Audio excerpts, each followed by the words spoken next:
várias substâncias, coisas que vocês vão entender daqui a pouquinho, quando eles forem implementados. É que eu lembrando tem uma dos outros, porque ele é bem pequenininho. Ou seja, aí você se pergunta, tá, a colega falou de quando foi descoberto, o ano que foi descoberto, quem descobriu, você falou um pouco sobre a definição, sobre uma diferença do liso e do rugoso. Você já sinalizou 2 tipos de retículos, só tem esses. Hoje, vamos fazer para vocês no nosso trabalho 3 tipos de retículos: o rugoso ou granular, o retículo liso ou agranular, e o último, mas não menos importante, que inclusive foi o último a ser descoberto, o retículo núcleo-plasmático, que, como o próprio nome já diz, é uma organela encontrada no próprio núcleo. Que meu colega Jefferson daqui a pouco vai dar uma aula para vocês, bem completa. Aqui, na verdade, é só a nível de conhecimento. Essa imagem aqui, para quem não sabe, como eu também não sabia até poucos instantes, é uma membrana plasmática. Essas informações que estão de preto é a composição da membrana, ou seja, tem uma bicamada fosfolipídia, tem os colesterol, tem várias proteínas. Aí você se pergunta, pronto, você sinalizou para a gente aí como é formado, né, a sua composição. Me diga até uma função dessa membrana plasmática, pronto, bem interessante também para vocês. A membrana, na verdade, ela é uma proteção. Como assim uma proteção? Para que agentes externos não entrem na célula, ou seja, ela é uma protetora. Inclusive, ela também seleciona tudo que sai, como também tudo que entra. Ou seja, tem uma importante função a membrana dentro da célula. Vamos lá. A colega até faltou falar essa parte. Bolamos uma forma de apresentação. Ali na apresentação é falada das imagens, para a gente explicar um pouco sobre as imagens. A gente bolou também umas perguntas-chave. Ou seja, pessoas do nosso grupo, em algum momento da nossa apresentação, vai parar para levantar a mão e vai fazer uma pergunta sobre o tema que a gente acabou de falar. Por quê? Isso serve para fixar o conhecimento. Ou seja, uma pessoa falou, mas uma pessoa vai perguntar sobre o tema que a gente falou. Então, por gentileza, colega, pode me fazer a pergunta inteligente. Você sinalizou aí que o retículo endoplasmático é uma organela encontrada em todas as células eucariotas. Mas o que seriam essas células? Interessante. Outra pergunta bem interessante. As células eucariotas, na verdade, nada mais é do que as células que possuem um núcleo verdadeiro. Ou seja, o material genético ele é envolvido por uma membrana. E essa membrana permite com que o DNA, com os movimentos mesmo do próprio citosqueleto da célula, ou seja, as células eucariotas são as células que apresentam o núcleo verdadeiro. Nesse núcleo é contido o material genético. Então esse material genético fica protegido nesse núcleo que só as células eucariotas têm. Ou seja, as células procariontes não têm esse núcleo. Então talvez, é até uma pergunta também de prova, de teste, de apresentação, uma diferença das células eucariontes das células procariontes. É basicamente o núcleo. Nas células eucariontes tem esse núcleo para conter esse material genético. Pronto. Agora eu vou passar um pouco a palavra para meu colega Wesley, que ele vai explicar com detalhes, né, de como funciona o retículo rugoso. Muito obrigado. Ele vai apresentar agora olhando para vocês e não para a tela, né? Não quero demais. Não? Boa noite. Como vocês podem ver, o retículo rugoso ele começa pela membrana do núcleo. Quando você está vendo o rugoso ou granular, fora desses pontinhos aqui na parede de membrana dele. Ou seja, qual é o princípio do retículo rugoso? Eles fazem a síntese da proteína, glicose, fosfolipídios, lipídios e liberação de colágeno também. Quando ele faz essa produção toda de proteína, ele vem com o complexo de Golgi, onde o complexo ele armazena e vai distribuir aonde a célula precisa da proteína naquele momento. O que é ribossomos?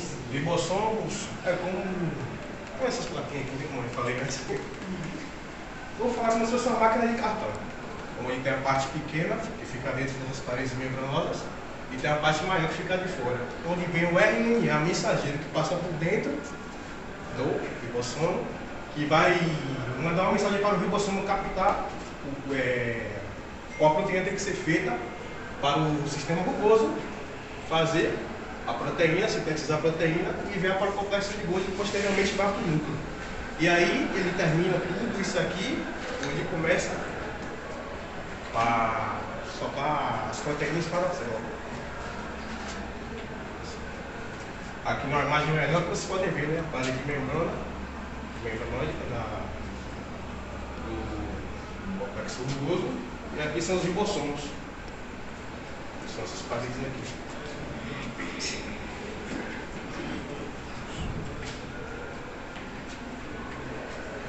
Qual seria a função principal do complexo rugoso? É a síntese de proteína.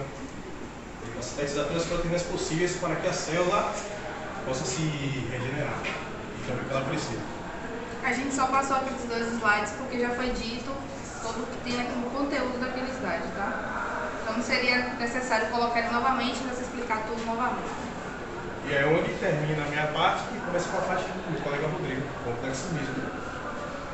Rodrigo, professor, você quer o jaleco? Oi, gente, boa noite a todos. Na verdade, eu vou dar um exemplo, vida real e vida séria. Não sei se vocês vão entender, eu pedi até autorização do professor para falar povão, para vocês entenderem como é que funciona a célula aqui fora. Aqui fora tem os excessos de gordura. As meninas que vão entrar na academia querem perder o quê? Gordura, não é isso? Excesso de gordura no corpo. Existe excesso de gorduras positivas, que são as benignas, e as maléficas, que são aquelas acumulativas.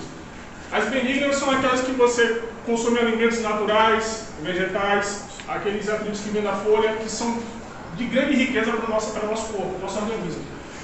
E o retículo endoplasmático liso é diferente.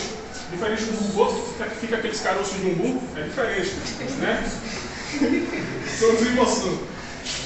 O retículo endoplasmático liso não tem ribossomos, tá? É diferente. Ele é eucariótico. Ele é insolúvel à água porque ele tem um excesso de óleo tremendo devido a ter uma resina muito forte com lipídios. Eu vou falar um pouco sobre o lipídio daqui a pouco, tá? Isso é palhaçada, tá? As cachaças. Liga não, gente. Aqui ele falando um pouco o que é o retículo liso, que eu já sinalizei, que é algo especificamente que serve para gerenciar e direcionar praticamente a mesma função do complexo de Golgi. Ele tem acesso diretamente com o núcleo e direciona qual vai ser a substância que vai, a proteína que vai para cada local. O retículo liso, ou REL, como é chamado carinhosamente, ele tem a função de se livrar dos problemas da célula. Se eu estiver errado, você me corrige. Estou errado, professor? Escondido. Então, ele se livra dos problemas da célula. O complexo retículo liso, ou REL, ele tem vias expressas que direcionam essas proteínas para determinados lugares, onde ele não consegue acumular os problemas por completo em uma via só, que é diferente talvez no rugoso, que ele consegue direcionar a proteína diretamente dos ribossomos, que ele puxa, né? Suga. Faz a síntese das proteínas. Mas vai diretamente, o nosso não. O liso, ele consegue ter vias, como se fossem BRs, que direciona essas proteínas para determinados lugares. Que tipo de proteínas são essas? Eu vi com uma pesquinha aqui, porque ninguém é diferente. Vou falar sobre um pouco a função, adianta um pouquinho. Aqui é a diferença entre uma e outra, que eu direcionei. O rugoso tem a síntese de proteína que vem diretamente dos ribossomos. E eu tenho uma síntese de lipídio, que é a gordura, o excesso de gordura do corpo. A glicolização de proteína, metabolismo de carboidrato. Carboidrato todo mundo sabe o que é. Me fala um carboidrato. Alguém sabe algum? Bolacha. Comida natural. Mas bolacha é carboidrato. Montagem de moléculas proteicas. Proteicas pode ser barra de cereais, aqueles naturais especificamente, não exagerados, mas armazenamento de íons de cálcio, síntese de fosfolipídios, que é o excesso de gordura também, inativação de substâncias tóxicas, ou seja, o liso serve para desintoxicar. Pronto. Entendeu? Serve justamente para esse tipo de função. Ele consegue encaminhar cada função para um determinado lugar. Pode passar por outro. Aqui foram um exemplo de alimentos ricos em proteína, rico em excesso de lipídios. Lembrando que o lipídio também é utilizado muito nas plantas, pela fotossíntese, porque tem um excesso de óleo na planta. Tá? E nos animais também, porque não é isolante térmico. Um exemplo, o urso polar e a baleia. Eles utilizam principalmente os lipídios na célula dele para proteger da temperatura no ambiente polar. Por favor. Pode passar? Pode passar. Vou apresentar Jefferson para vocês. Só uma observação sobre o complexo lixo dele aqui. Quando a célula está precisando de proteína e as proteínas estão no núcleo, no endoplasmático, Isso. tem vias que o núcleo prefere enviar a proteína pelo liso, porque tem algumas, como ele é um vaso curto, tem alguns lugares que a proteína pode ser morta, ou pode ser mal encaminhada. Exato. Então, exatamente o núcleo ele pega, em vez de passar pelo rugoso, ele envia direto por isso, vai direto para a fonte da célula, para ter a melhor proteína, melhor alimentação da célula, digamos assim. Hora da pergunta, quem vai fazer a pergunta para mim? Quem é? Você? Como ocorre a Fala, Juba. Como ocorre a síntese de proteína no retículo endoplasmático líquido? Pronto, como eu falei, muito interessante sua pergunta, mas eu vou repetir como eu falei no início. A via expressa do endoplasmático liso, o REL, não é direcionada ao núcleo, nem ao Golgi, nem ao núcleo comum. É direcionada ao rugoso. Eu só sirvo para pegar os problemas dele. Se tiver de problema, também é para mim. Eu não tenho via direcionada diretamente ao núcleo. Então, eu fico próximo ao núcleo, por ter aquelas moléculas loucas, parece um saco plástico enrolado, porém elas se comunicam entre si. Mas não diretamente ao rugoso ou diretamente ao restante da célula. Por isso que quando entra o etanol pelo rugoso, ele pega o problema e se intoxica ele aqui. Eu que sou o escapando. O exemplo que o professor deu na semana passada, né, sobre o álcool, quando a gente ingere muito álcool, né? Acaba perdendo glicose no sangue. Então é E aí é interessante. liberado através da urina. Não tinha necessidade de falar sobre o álcool. Você limpa no A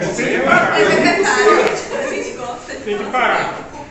Eu aconselho a partir de hoje, para muitas pessoas aqui que estão aqui, eu falo por mim. Talvez até é interessante falar isso, mas eu pratico esporte, não tem muito a ver com o assunto, mas minha alimentação é toda regrada na comidas naturais. Alguns garotos que estão aqui, ou até alguns garotos mesmo, se estiver acima do peso, não levam isso como uma crítica ruim, uma crítica construtiva. Mudar a refeição de vocês para comidas naturais talvez seja o adequado, porque o excesso de gordura no corpo não significa que você está consumindo energia no corpo, você está perdendo ao decorrer do tempo. São gorduras, como eu falei no início, alguém sabe falar? Maléficas. Então, essa alteração de gordura essa alteração de gordura maléfica que você tem no corpo, a tendência é algo ruim no futuro. Talvez você mudar um pouco da alimentação de vocês é interessante. Eu vou passar agora para já responder a pergunta dela, foi? Vou passar para o nosso professor Jefferson agora, que foi abordada no professor. E agora ela com talento. O professor está ali escondido lá, dando cabelo aqui, e eu que estou na frente. Tá ali, boa noite. Vou falar sobre o retículo nucleoplasmático. Ele é uma organela localizada no centro do núcleo. Ele é responsável justamente pela ordem das células. A estrutura dele é similar ao endoplasmático, certo? Ele é responsável pelo armazenamento das células e pela síntese de proteínas. Sabemos disso ultimamente até 97. Antes disso, acreditava-se que o responsável por isso era o endoplasmático, certo? A principal função dele é a utilização do cálcio para a síntese de proteína, como a contração muscular, a ativação e transcrição de genes e até mesmo a apoptose. Diga. Sabendo que o núcleo é como se fosse o cérebro da célula, o que é transcrição celular? A transcrição celular seria a criação de RNA através de uma fita do DNA. Esse processo ele é muito importante porque a informação lançada no RNA é transcrita para a proteína. O que é a apoptose? Tem algo chamado morte programada da célula. O núcleo endoplasmático ele efetua esse processo para poder eliminar as células defeituosas, células desnecessárias, e eles chamam isso de apoptose. Pronto. Esse problema vem do liso também, lá a gente resolve. Só uma curiosidade, como ele foi descoberto em 97, ele foi descoberto pela Universidade Brasileira de Minas Gerais.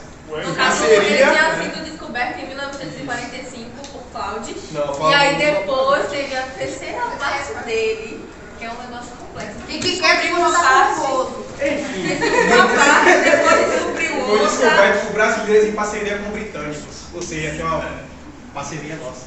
futuramente não vai encontrar, gente, muita coisa vai ser descoberta ainda. Pronto, gente. É isso, gente, esse foi o trabalho.